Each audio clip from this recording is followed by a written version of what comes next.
like before I moved here, in terms of like activist side of Sasha, because I go through spurts. Oh yeah, of that's that. right. Very active, Zika. But two things that came up were Zika and how Miami decided to spray this spray What was it across called? I forgot what it was called.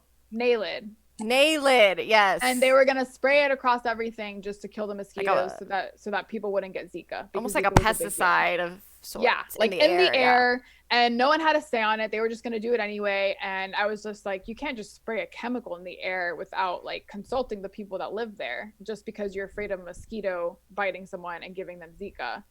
And I guess, like, yes, I understood the severity of Zika, blah, blah, blah. But obviously, there was a lot of conspiracies about how bad Zika really was and how it affected pregnant women and all these things. So you get into this whole wormhole of opinions and like different sides of the issue. But for me, I guess I just, in my being, felt like, okay, putting a chemical in the air to fall on everyone and everything and what we are inhaling is probably a little unhealthier than Zika. Might pose some other health risks outside of Zika. So to me, it's like you can't solve a problem with a problem. So that was like one side of it. And then two was just like, okay, what mechanisms are at work that are in the decision process of this? Like, how is this even something that people are considering as a normal solution? So I went to I think it was like the town hall meeting, whatever it's called, but it was for Miami Beach. And that was where they were discussing the decision of whether they should do it or not. And it was You made a poster. Yeah, I made a poster. I was like ready. I was there. But I was also open-minded just to kind of be curious towards what was being said and what was actually going to be acted upon. And there was like a group of everyone that was there that were just like outsiders. And then like below that level up top was like all the people that were directly involved. So the people up here were just the whole time like interrupting, shouting, calling people's names. I mean, so, like just being really, really rude and inconsiderate. And to me, that took away from our mission, because now they're viewing us as just these like loudmouths that don't even have the patience to listen to what's going on. So that was one thing where it's just like, control your passion, like control your sensitivities when you're trying to understand an issue and make an actual difference, because no one's going to respect you if you're just like, which I feel like is what the internet is, but yeah. Yeah. So you already start from a downside, but then the people involved too, like once they had everyone kind of talk on how they felt about it, and they showed who was kind of like most involved in like the passing of it and the approval of it and who was against it. And it was interesting because everyone spoke, but there was this one guy who was just super against it, very open-minded, understanding, and like focusing on just like, this is not healthy, this isn't okay. And he was also a lawyer, so he also had that way of speaking, voicing his and they went through every person on that panel and had them talk about what they thought and what their decision was, and they skipped him.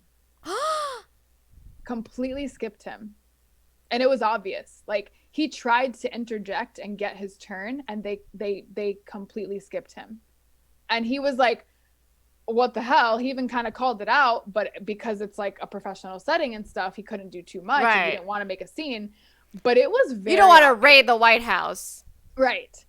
And I guess I'm just saying that because it showed me that there's so many other things at work than just what we see on the outside. Like, there's politics involved in all these things. There's people not liking other people. There's people getting voted into office or finishing their term. So who cares? It's hard. I feel like there's it's so hard. many factors. It's so hard. It's like, even if you have a strong opinion about it and you're sensitive about the topic, it's worth it to just dive further and do research and see what other pieces are at play. Because, for example, maybe that guy would have been the one to change the whole decision, but because he didn't get a chance to speak, maybe people should have been more activist towards supporting him or allowing him to find an outlet to share this stuff more, or maybe changing the dynamic of the people involved, just because obviously there was some corruption going on if they weren't letting him speak, even though everyone else did.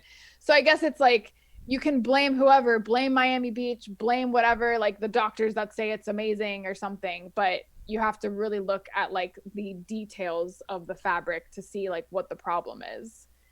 And also just do it for like more right reasons. Like, be curious, be open-minded, and just be there for the issue, not necessarily persecuting someone or blaming someone or getting someone in jail, but like how do I affect the issue and the outcome of that issue? Like, I guess to bring it full circle is we always say a business is a 10-year long-term plan, and I feel like movements are at the very least a 10-year long-term plan. So yeah, I feel like for those enacting the change, keep going, but for those right. that are waiting for the change, be patient because I think everyone deserves their path, and whether it's a race thing or a gender thing or beyond that. But it is not going to happen overnight. That's for sure.